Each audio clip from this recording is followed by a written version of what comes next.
Okay, guys, welcome to Open Tabs, our weekly dive news and moments that are taking up space in our tabs and our brains. So thank you guys for joining, as always. And okay, let's jump into it. So the drama taking up a lot of space in our heads right now is Alex Earl versus Alex Cooper. Megan, I know you in particular have been tracking this since it kind of popped off yesterday. Do you want to take us through what's happening as of this Tuesday? Sure. So this all started, I feel like, this most recent dust up because this goes back years. And in fact, I posted a TikTok about how I called that this would happen back in October 2023 when Alex Cooper and Alex Earl first got in bed together. So basically, Alex Cooper, who is, the podcast mogul that we know of from Call Her Daddy and Barstool fame, she posted a TikTok video on Monday morning calling Alex Earl out, saying basically, I see that you're shadily retweeting things or reposting things about me on TikTok, because Alex Earl had indeed reposted a TikTok that called Alex Cooper an ambulance chaser and suggested that she profited off of women's trauma. And so Alex Cooper took to her TikTok and said, Alex Earl, if you have something to say, just say it. There's no NDA. And then Alex Earl commented on it, exclamation point. And so now everyone is waited with bated breath to see what Alex Earl is going to say about Alex Cooper. And the internet is discoursing about who's in the right, which side they're on, and who is going to win the war of the blonde Alexes. It's very funny. Megan and I were TikTok DMing about this earlier, and I took a screenshot of the comment section on Alex Earl's TikTok that she posted yesterday before this kicked up, and all of them are like, release the tape. What are you posting? And she has gone, I think it's over 24 hours now without posting, which is not typical for her. Who has done this? Alex Earl? Alex Earl. And I think people, we were talking about this in our little pre-call, people are skeptical, is this real? Is this I think that fake? this is all made up, and she's going to be on the Call Her Daddy podcast, and they're going to announce that. And it's going to be so annoying. And I listen to the podcast. Not consistently. It's usually just based on who is being interviewed. I think the last one I listened to was the Andy Cohen interview. Mhm. And I just find the promo stuff that Alex Cooper does to be very cheesy. I don't know why. I just don't like it. And when I approached watching her TikTok about this, where she was talking to Alex Earl, it was giving cheesy promo to me. That's all I was like, this is a promotion for the podcast. And I was like, I just think this is so lame. Yeah. I think it's so funny how our first reaction is always is this even real? Just we're anything. I know. I mean, it's probably, maybe is I'm of two minds. Yeah. So I could see it going two ways. I could see that this is not PR or orchestrated, but it is kind of what I would say about the Kardashians is it's not so much that it's fake, but that they lean into the skit. So I could see it not being a situation where this is they're texting behind the scenes, but I could see it be a situation of two influencers who know that discourse and drama is good for them. Alex Earl has a reality. So that's what I said to Emma. I was in the DMs, I was I just hope Netflix is getting all of this for us so we can watch it back later. Yeah. I want to see Alex's reaction waking up hungover at Coachella and watching this video and being her sister's there. I just know that this would be great content. So or that's one hand. Yeah, or if she oh, this is so lame. Okay, Alex Cooper trying to be relevant. Good job. Yeah. I mean, I think I was it is sort of this interesting time where it is sort of that convergence of real life and parasocial kind of happening. And I think you're right. What is the latest scandal with West Summer and House? Yeah. Amanda? Well, Summer House. Yeah. And so, I think we all sort of talked about like, okay, is this April Fool's? Okay. Guess it kind of Yes. has turned out that it isn't. But it's the same idea, like exactly what you just said, Megan. Like, I hope the Bravo cameras are on. Well, And they that's did my that for other Sandoval. Like they went and like turned on the cameras, And so Well, that's my other conspiracy about if this is made up. Like, why? How does this benefit them? And in general, I'm developing a larger conspiracy, completely made up. This is tinfoil hat territory.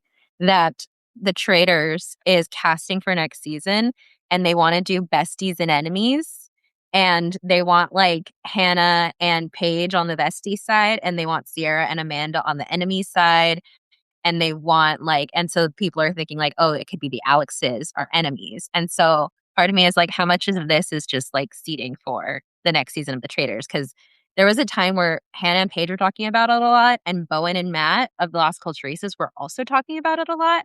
And their big hang up was like, but we're best friends. Everybody knows that. And I was like, but if they had a bunch of besties, then that wouldn't be a thing. So that's my prediction. And if that's not what's happening, I think that Peacock should just make it happen, because I would yeah, watch I that, mean, and I've never watched. that's what I was gonna say. Like either way, even if it's like someone tried something and it starts like the snowball going, then it can turn into something else very quickly and easily. Like their teams could meet right now and be like, okay, what are like 5 things we should do out of this? Here's my Yeah. question. Can you weigh in on, and Emma too, Mhm. what's your take on the cultural relevance of both of the Alexes right now? Please do like a cultural relevance assessment. Well, you go first, Emma, because I feel like mine is a little bit off what she asked. I think like Alex Hooper had her moment in the sun with like the younger millennials. And now that they're in their 30s and like not scrolling TikTok and social media, they're not online the way they were. Her stars definitely faded a bit. And I think when like I saw Alex Cooper sign Alex Earl to the Unwell Network back in 2023, I was like, this is like the old Supreme, like trying to take out the new one before she can like fully ascend. Um, because there's like, if you don't know, there's this whole thing about like how the Unwell Network is kind of like the place where podcasts like go to die. They like people think like a big podcast will be huge independently, it'll sign to Unwell, and then you kind of stop hearing about it. And people are like, oh, Alex just signs her like competition, and then she like never markets them. Whereas Like a you see vampire. yeah. Whereas, like, you'll see when a new episode of Call Her Daddy comes out, it's like clipped to death. And like, if you're on TikTok or Instagram, it feels like you can't escape it. So I feel like Alex Earl is like the Gen Z equivalent to Alex Cooper. I also think like people have just kind of like soured. I think we saw like with Anne Hathaway, people get like annoyed with women when they're like in the spotlight for a significant amount of time. And like Sophia Franklin, the former co-host of Call Her Daddy, is releasing like what seems like a tell-all memoir titled Daddy Issues about like the breakdown of her partnership with Alex Cooper. So like I think people have their pitchforks out for her right now. Completely agree. And I think that Alex reposting that video, calling her out, and that video specifically pointed to some of her patterns of like, this isn't just how she treated Alex, but they were like talking about Sophia. And I think that that ignited a whole discourse that was taking place over the weekend where everyone was like re examining how she built her empire and kind of getting their pitchforks ready, as you said. And so I think that this is a bit of a distraction technique to make this seem less like a pattern of behavior of like bad business and more like interpersonal beef between two women who just don't like each other. I think you might be right. I think And I've had her number since the beginning, so I think I I'm right know too. you did call it. And I genuinely do think they don't like each other. I take everything he says with a grain of salt, but Dave Portnoy, who's the founder of Barstool and was Alex Cooper's, boss, and he discovered Call Her Daddy and gave them their initial platform, has said he had before this week, he had asked both of them about the other, and they both told him, yeah, I don't like her. They wouldn't tell him why, but they were like, yeah, we don't like each other. And I think the fact that Alex Cooper is the older person and was the boss in this dynamic, I think like there's just a bit more of a responsibility on her. Like if there was just interpersonal drama, it's still problematic that you as a businesswoman let your interpersonal drama with your employee turn into this, you know? Oh, totally. Yeah. I know. I have like so many. I mean, to Emma's point too about like the Unwell network, like I'm just curious, like what is it? What is the plan? What's the vision for it? Like it just doesn't feel like it's grounded in anything that feels meaningful or unique. And like I know we've talked about it, like, I will compare it to what's the one Michael Bostic's Dear Media. Dear Media. Again, like Dear Media has a real clear like point of view. It's like uplifting female voices and there just seems to be like a system there. I just don't know what the through line is for for Unwell. It just feels again, like I was saying, like feels like a vampire. Like she's like trying to take younger people and like get their energy and like live off of it. Even the fact that it's called Unwell, like as a woman girl, like I wouldn't buy merchandise that says unwell. Like that is like, you're not going to put negative words on your body. And to name your business Unwell to me is just like, no. Like, It's funny. It does speak this way, she did not even coin the unwell term. That was Sophia Franklin. The other thing too, I mean, like, I feel like that term to me, I dissect that, but like as an elder millennial in my like 40s now with kids, like I feel like that harkens to like my generation. Like we're more like, if I've had too many glasses of wine on the weekend with my kids and it's like I'm unwell. Like that's what like when I hear unwell and like I don't know if it's just totally because that's where I am in my life. But like when I think of like the larger scheme, like I think maybe Tinks, like I feel like Tinks uses unwell maybe a bit. Like again, it all feels like it's in the context of like hangovers to me. But I could be totally wrong. I don't know. I also think it was drafting. Yeah, I was gonna say the same thing. I think it was drafting off of what something like Liquid Death does, where they take a really like subversive thing, but then they carry it through everything that they do in a way that Unwell just does not. Right. It's the lack of like carry through. Yeah. And I agree with you, Melissa, that it just feels misaligned. Like when she did the Unwell rebrand, she also launched her like energy drink, like her electrolyte drink, which is, I think, also titled Unwell.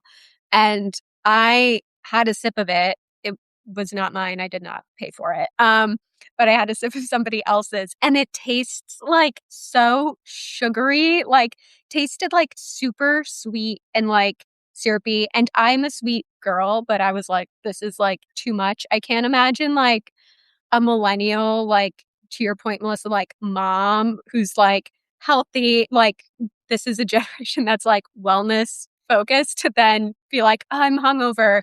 Let me drink this really sugary, like loaded drink. I was like, I just like, it's like, this didn't make any sense to me. That's so funny. I tried it too at Target because I was like, oh, I didn't look at the nutrition facts. I think I just assumed it was not full of sugar, but maybe it was. I don't know. I just like did it. It didn't like hit for me either. Like I was like, this is a one and done. Good for her. Like I don't want to knock her. Like I think she's a podcaster and I think that that's like her business. And I just don't know where, I guess if it's a podcast network, I just don't see that form. I think she's a talent agent. Like I think part of her issue right now is that she wants to getting be the good talent. No, that she wants to be the talent. And that's why she's got more of a vampiric energy to her. because that's kind of what she's doing. But like, I really do think, and this is what I said in my original take of her back in 2023, is that on Call Her Daddy, Sophia was the talent and Alex was the packager. And she was very good at packaging up Sophia's special thing and making it into a brand. And that's what an agent is very good at. And that's what a talent manager does. The problem is she then inserts herself and then takes over the things that make that person special and tries to wear them as her own. And it's inauthentic and it's not working. And it's very clear that it's not working with the Alex thing. But this is her pattern. So that's why she's imploding a little bit, in my opinion, because she's like, I don't know how to do business any other way than this. I think she needs to find a man who she won't feel as in competition with, who has a female audience, who she can brand build and have a proof of concept of this is something that I can do, and kind of get over some of her issues that she has around needing to be the main character. I think she's been trying to do that with Harry Jowsey. Like, they had that, like, I think it was a YouTube reality, or maybe it's on Hulu. I don't think it's out yet, but like a dating show, or basically a Bachelor ripoff for him, where like Yeah. he's I think she very needs someone with talent. Someone yeah. with talent. But he is the one out of her network of talent that I see propped up the most, and I think Because there's there's less competition there because he's a man. Yeah. Well, in the meantime, I am refreshing Alex Earl's TikTok feed. I'm very interested to see how this plays out. I think she's going to have Sophia on her YouTube show. That's my prediction.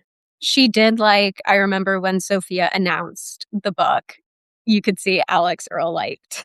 Yeah. So I think Sophia's going to come on the show to promote the book. And they're not going to talk about Alex, but they're going to kind of do what Paige and Hannah did, where they'll talk about it, but not actually talk about it, you know? I love it. I love Paige and Hannah. Yeah. Okay, so next topic. We're in between Coachella weekends right now. And I feel like I don't have too many thoughts on like weekend one. It seemed like, influencers everywhere, a million brand activations. But is interesting, Justin Bieber's Saturday night headlining performance, which, Megan, you called an ad for YouTube, and I think that nailed it. If you don't know, he basically sat on stage at a desk with a MacBook and a bottle of water, and on the big screen, he played his old YouTube videos because famously, when he was young, he posted singing videos and covers to YouTube, and that's how he got discovered. And he just played his old YouTube videos. He harmonized with them, and that was it. In the words of Katy Perry, good thing he has YouTube Premium, so we didn't have to see any ads. Megan, do you have any thoughts? Yeah, I think this has been met. It's very